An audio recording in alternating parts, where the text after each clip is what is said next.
नहीं आती तुम्हारी याद, बरसों तक नहीं आती, मगर ये याद आते हो, मुसलसल याद आते हो। फवाद चौधरी साहब ने नवाज शरीफ साहब का भी तज़किरा किया है, उनकी वापसी का भी तज़किरा किया है, बहुत सी बातें भी की हैं, अपोजिशन के सवालात के जवाबात भी दिए हैं। राना साहब की तरफ बढ़ते हैं।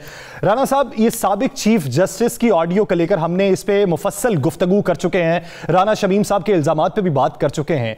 अब ये जो नई ऑडियो आई है, ऐसी ऑडियोज और कितनी है? आपने भी इशारा दिया था कि अभी मजीद कुछ पेश खैमा है जो साबित होगा। बिस्मिल्लाहिर्रहमानिर्रहीम, अस्सलातु वस्सलामु अलैका या सय्यदी या रसूल अल्लाह, अस्सलातु वस्सलामु अलैका या सय्यदी या हबीबल्लाह। या सर, जिस दिन मैंने अपने प्रोग्राम में हम दोनों प्रोग्राम कर रहे थे, मैंने कहा था कुछ और भी चीज़ें आएंगी, तो वो चीज़ें आना शुरू हो गई हैं। और मैं आपको ये भी बता दूँ, कुछ और भी चीज़ें आएंगी और उनकी तैयारी भी मुकम्मल हो चुकी है। ये कुछ और की फहरिस्त कितनी लंबी है रहा? ये 13 से 14 मैं आपको दे रहा हूँ। कुछ तो हमारे ट्विटर्स पे कह रहे हैं जी 3 और आएंगी, 4 आएंगी। 13 से 14 और चीज़ें हैं जिनमें कुछ हसासदारों के लोगों को मुबैना तौर पे मुलवस करने की कोशिश की जाएगी। एक से ज़ायद ऑडियो ऐसी आएगी जो इलेक्शन कमीशन के हवाले से होगी, सही। कुछ ऐसी होंगी जो बड़े सियासतदान के हवाले से होंगी और कुछ अदलिया के हवाले से होंगी। यानी ये एक पूरा जैसे सीरियल जिसे कहते हैं ना, जब हम एक छोटे बचपन में पढ़ते थे, इमरान सीरीज रसाले होते थे नावल, उसमें बड़ा सस्पेंस डाल के बड़ी चीज़ें की जाती थी, भूटान क्या फलां क्या, ये सेम उसी तरह है। और ये मज़े वाली बात यह है कि बड़ी अच्छी बात की आज। नहीं राना साहब, इधर ही, वो इमरान सीरीज का लिखारी एक होता था, इस सीरीज के लिखारी कितने हैं? इस सीरीज के लिखारी जो है वो 6 से 7 हैं। अच्छा। और मज़े वाली बात है कि सारे लिखारी जो है ना वो वाकई लिखारी हैं, लिखारी भी हैं, खिलाड़ी भी हैं, और उनमें चंद अनारी भी हैं। लिखारी भी है, खिलाड़ी भी हैं, चंद अनारी भी हैं। जो अनारी हैं वो अपनी तरफ ही गोल कर देते हैं। अच्छा। हर छक्का जो होता है ना वो जीतने के लिए नहीं होता।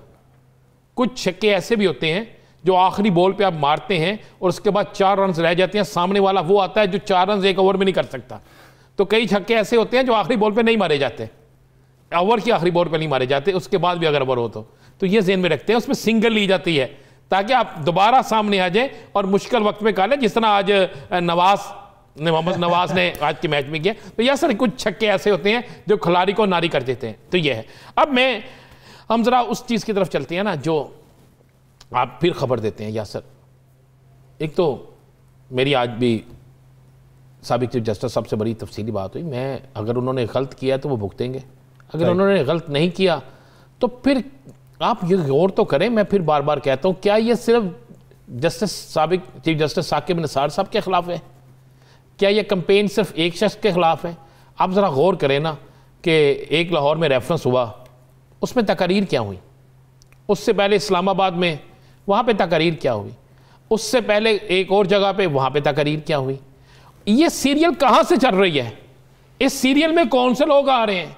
इस सीरियल में कौन कहाँ बैठ के क्या बात कर रहा है? किसने किस जगह कितने पैसे किससे लेकर ये सब कुछ हो रहा है? यह हरकत क्यों चल रहा है? ये बड़ी अच्छी बात है फवाद चौधरी साहब की। आज आप बेगुनाह हैं, बिल्कुल आप बेगुनाह हैं, लाएं कागज लाएं, रखें कि जी ये कागज है जी, ये हमारे सबूत हैं, खत्म होगी बात। इसमें कोई चीज रह जाती है? आप उठते हैं एक वीडियो, एक ऑडियो, एक फला, इस पर क्यों डिपेंड कर रहे हैं? ये क्यों नहीं कहा जाता मियाँ साहब बेगुनाह है, लंदन से पाकिस्तान आए, आके सामने बैठ जाएं कि जनाब मैं बेगुनाह हूं, ये मेरे पास सबूत है, आए, अगर मैं गलत हूं तो मुझे जेल में डालें, अगर मैं दुरुस्त हो तो बेगुनाह करें। क्यों नहीं हो रहा? ये क्यों ऐसा हो रहा है? क्यों हमने अपने सेमिनार्स को बना दिया अपने अहमदारों पे तनकीद के लिए? क्यों बना दिया? यार सर, ये देखना होगा। ये हम 5th जनरेशन वार जो कह रहे थे, इसके पीछे कुछ चीज़ें थी। पहले तो ये देखो कि ये वो कौन कौन सी NGOs हैं। ये तो मैं आपको ये भी खबर दे दूं, फवाद चौधरी साहब ने तो कहा था हम तहकीकात कर रहे हैं। मेरे पास इतला यह है कि ये तहकीकात नहीं हो रही, फैसला हो चुका है कि जो एक सीरियल चल रही थी, इसके पीछे जो एकदम सेमिनार मुख्तलिफ हो रहे थे, मुख्तलिफ मुजाहरे हो रहे थे, उनको जो लोग पीछे से NGOs पैसे दे रही थी, नाम प्रोग्राम का क्या होता था, प्रोग्राम का रंग क्या होता था, उसमें गुफ्तगू क्या होती थी, ये कौन कौन है, उनके खिलाफ बड़ा सख्त एक्शन होने जा रहा है। बड़ा सख्त है। राना साहब, एक सवाल है, आप क्या समझते हैं? फवाद चौधरी साहब ने ये कहा कि पेशी आने वाली है, चालान जब पेश होने लगते हैं तो ऐसी चीज़ें आ जाती हैं। क्या सिर्फ टाइमिंग की वजह से मोर्द इल्ज़ाम ठहराया जा सकता है पाकिस्तान मुस्लिम लीग नून को? हुकूमत अगर इसका फॉरेंसिक करवा ले और वो गलत साबित हो जाए तभी तो ये पाकिस्तान मुस्लिम लीग नून के खिलाफ ही बात होगी ना। देखिए, मैं आपको फिर आप निकाल लेते ना खबर, आप मांगते हैं, मैंने कहा था आगे जाके खबर देंगे। एक नहीं, दो नहीं, 11 ये लिख लीजिएगा, 11 ऑडियोज और वीडियोस का फॉरेंसिक होने जा रहा है। अच्छा। और अब हुकूमत नहीं फंसेगी, हुकूमत फंसती नहीं किसी सूरत में, मुस्लिम लीग नून फंसेगी। चले और उनके हवारी फंसेंगे, कुछ जर्नलिस्ट भी फंसेंगे।